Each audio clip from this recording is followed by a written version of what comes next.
Bismillahirrahmanirrahim. Assalamualaikum warahmatullahi wabarakatuh. Alhamdulillah wa syukurillah ala nikmatillah.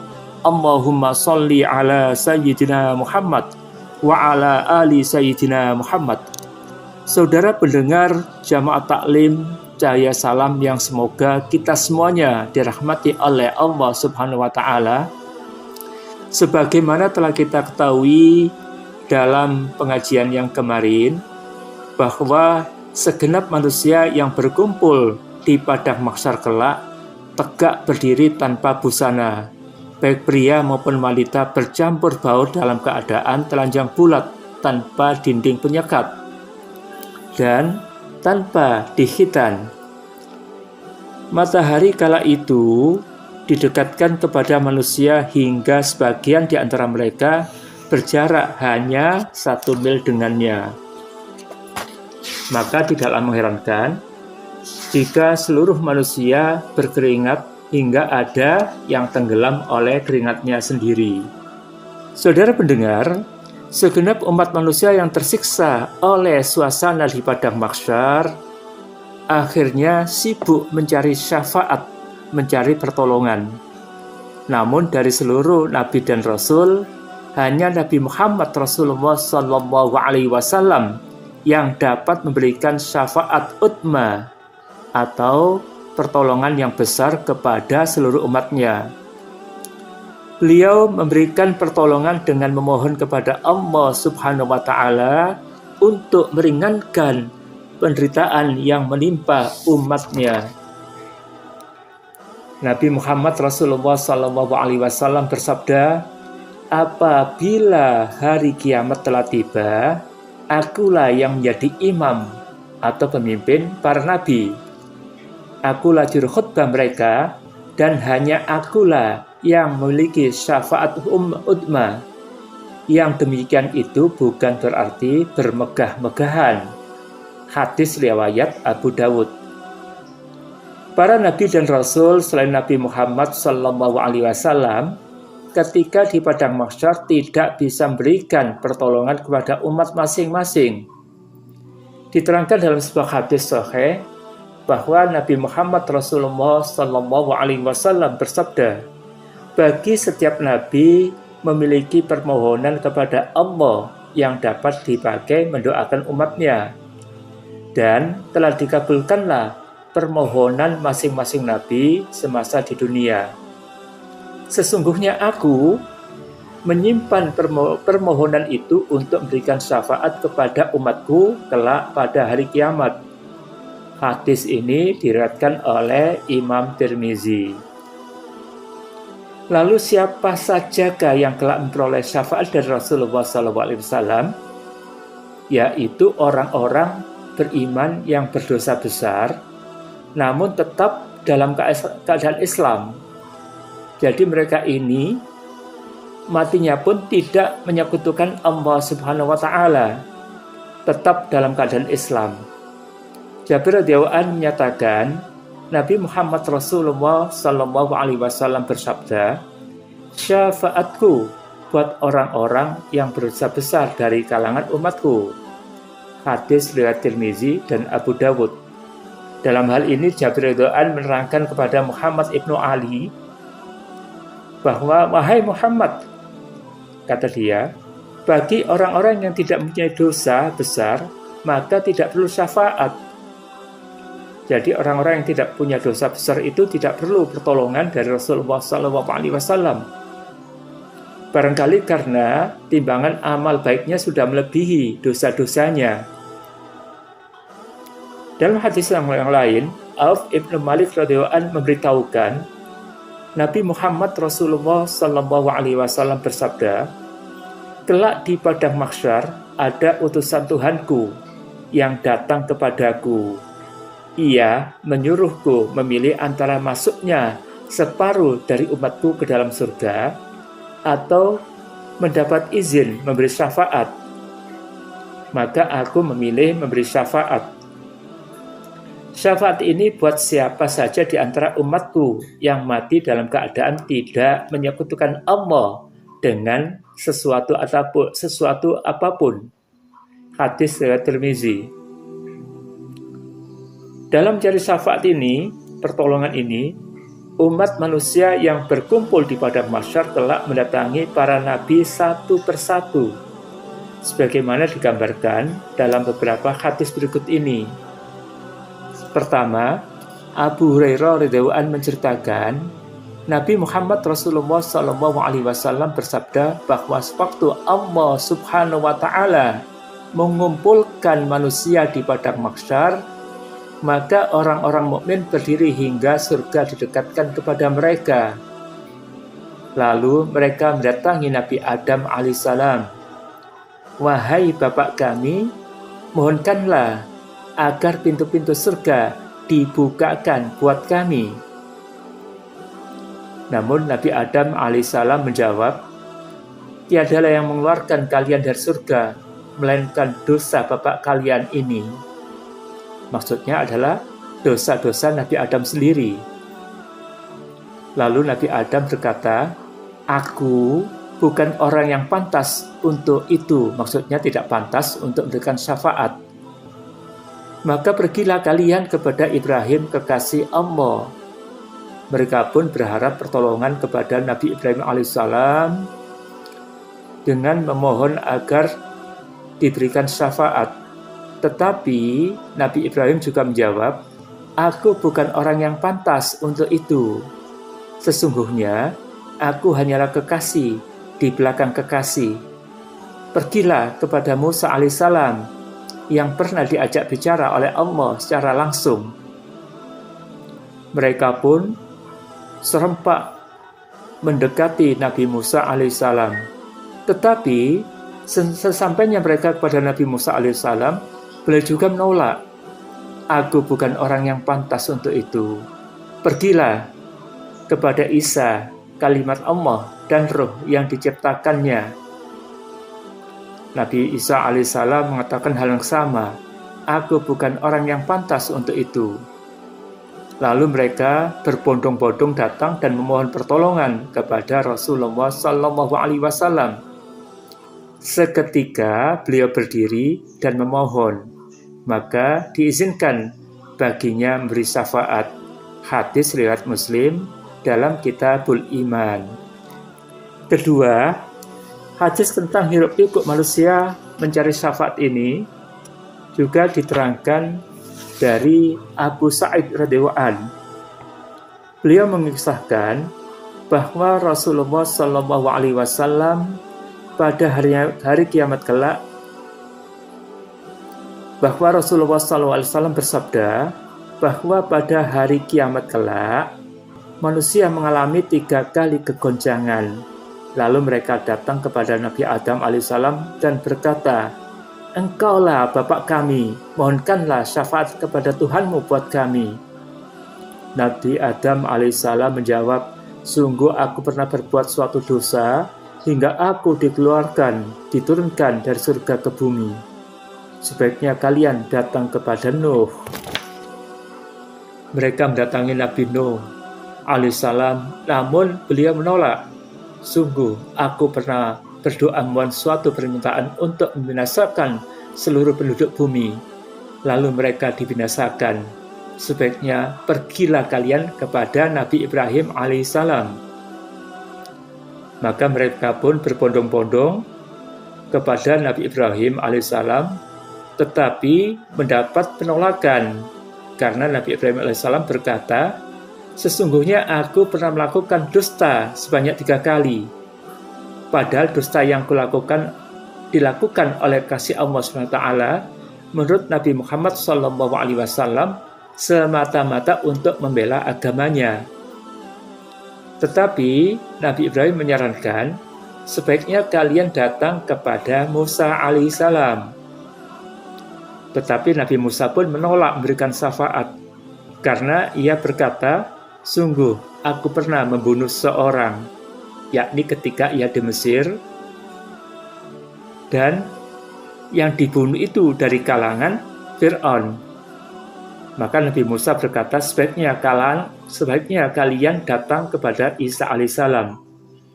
Nabi Isa alaihissalam pun menolak syafaat yang mereka minta dengan alasan, sungguh aku disembah oleh orang-orang Nasrani selain Allah.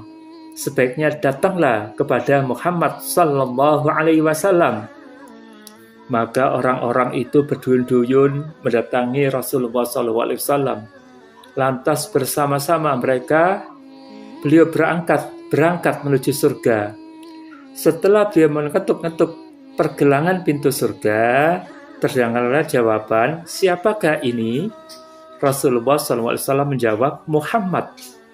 Para malaikat penjaganya membukakan pintu surga untuk beliau seraya mengucapkan, marhaban, selamat datang. Saat itu juga Rasulullah SAW bersujud, dan Allah mengilhamkan kepadanya untuk mengucapkan pujian dan sanjungan kepadanya.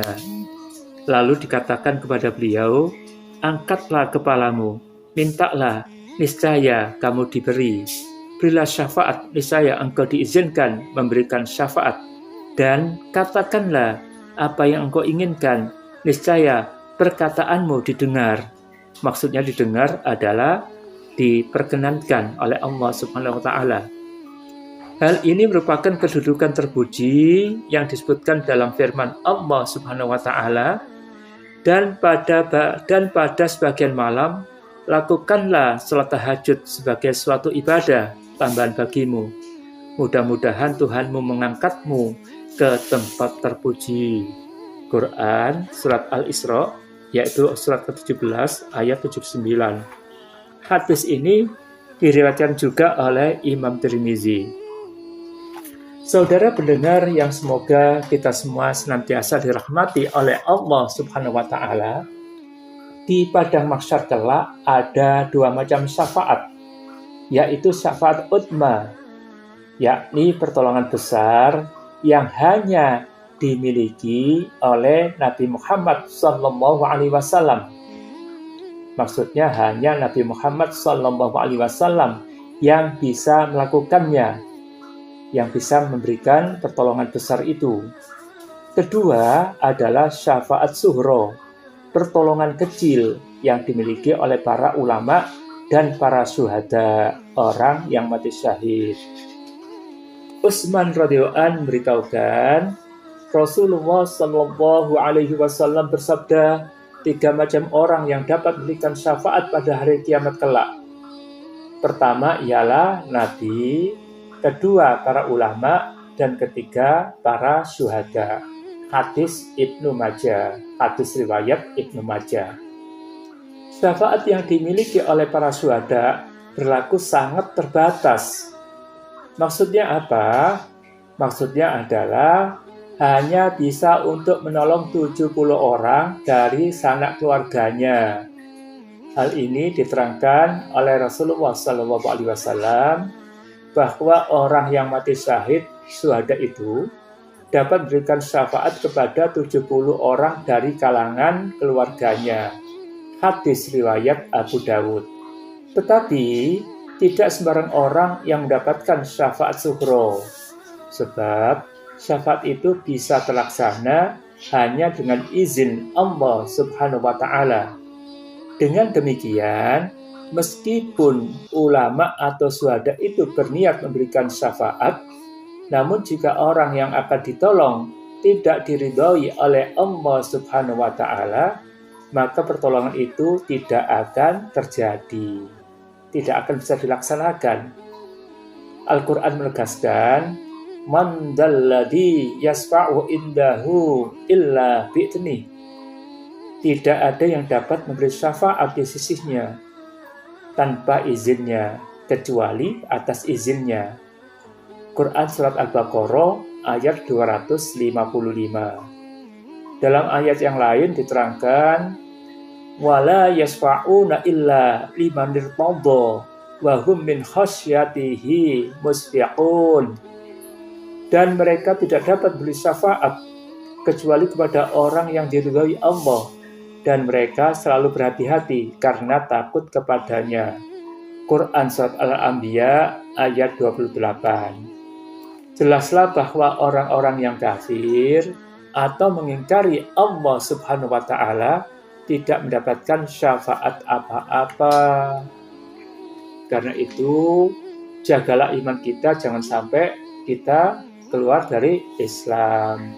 Ditegaskan juga dalam ayat yang lain, malidzalimina min hamimiu wala syafi'i yuta. Artinya, tidak ada seorang pun teman setia bagi orang zalim, dan tidak ada baginya seorang penolong yang diterima pertolongannya. Quran Surat Al-Mu'min, yaitu surat 40 ayat 18.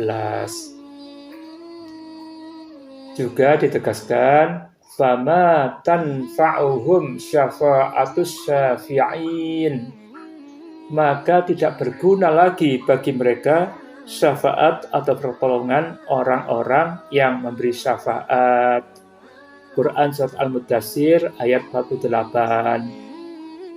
Jadi meskipun para ulama itu, para syuhada itu, atau para nabi ingin berikan syafaat kepada seorang, kalau Allah tidak mengizinkan, maka tidak ada gunanya lagi, tidak bisa dilaksanakan, karena syafaat itu harus timbal balik. Ada yang menolong diizinkan oleh Allah, dan yang ditolong harus diridhoi oleh Allah. Jamaah taklim, cahaya salam yang semoga dirahmati Allah Subhanahu wa Ta'ala. Syafaat pertolongan yang akan diperoleh oleh umat Muhammad SAW kelak terdiri dari 5 macam. Pertama, syafaat uzma, yaitu pertolongan besar tadi yang sudah sedikit kita bahas. Syafaat ini buat siapa? Yakni untuk seluruh makhluk, sehingga mereka memperoleh keringanan dan kemudahan dari penderitaan di padang mahsyar. Misalnya hisab, yaitu perhitungan amalnya bisa dipercepat, dan sebagainya. Kedua, ada syafaat untuk masukkan segolongan orang ke dalam surga tanpa hisab lebih dulu. Sebagaimana hadis yang diriwayatkan oleh Imam Tirmizi, bahwa Nabi Muhammad SAW pernah bersabda, Tuhan telah menjanjikan padaku bahwa Dia akan masukkan sebanyak 70.000 orang dari kalangan umatku ke dalam surga tanpa hisab. Ketiga, syafaat untuk menambah derajat pahala sebagian orang yang sudah berada di surga, sehingga ditempatkan di tempat yang lebih tinggi dari tempat yang seharusnya. Misalkan seharusnya di tempat pertama ditingkatkan ke tempat kedua atau ketiga, bahkan bisa ke tempat tertinggi. Keempat, syafaat bagi sebagian kaum yang harus masuk neraka karena dosa-dosa mereka, sehingga mereka tidak jadi memasukinya berkat syafaat atau pertolongan itu.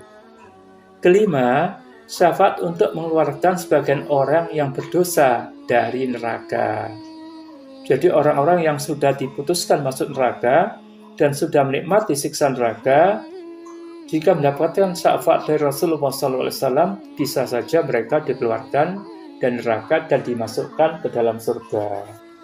Untuk syafaat yang nomor pertama dan kedua, hanya dapat dilakukan oleh Rasulullah SAW. Lalu siapa saja orang yang berhak memperoleh syafaat itu? Abu Hurairah radhiyallahu anhu mengungkapkan bahwa ia pernah bertanya kepada Rasulullah SAW, wahai Rasulullah, pada hari kiamat kelak siapa orang yang pertama yang akan menikmati syafaatmu?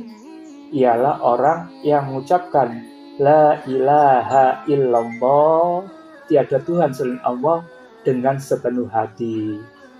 Kalau kita sudah tahu kuncinya seperti ini, maka perbanyaklah zikir dengan baca kalimat thayyibah La ilaha illallah, dan usahakanlah mengucapkannya dengan sepenuh hati, seikhlas-ikhlasnya. Demikianlah saudara, uraian kami. Kurang lebihnya terima kasih. Wallahul muwaffiq ila aqwamit thoriq. Wassalamualaikum warahmatullahi wabarakatuh.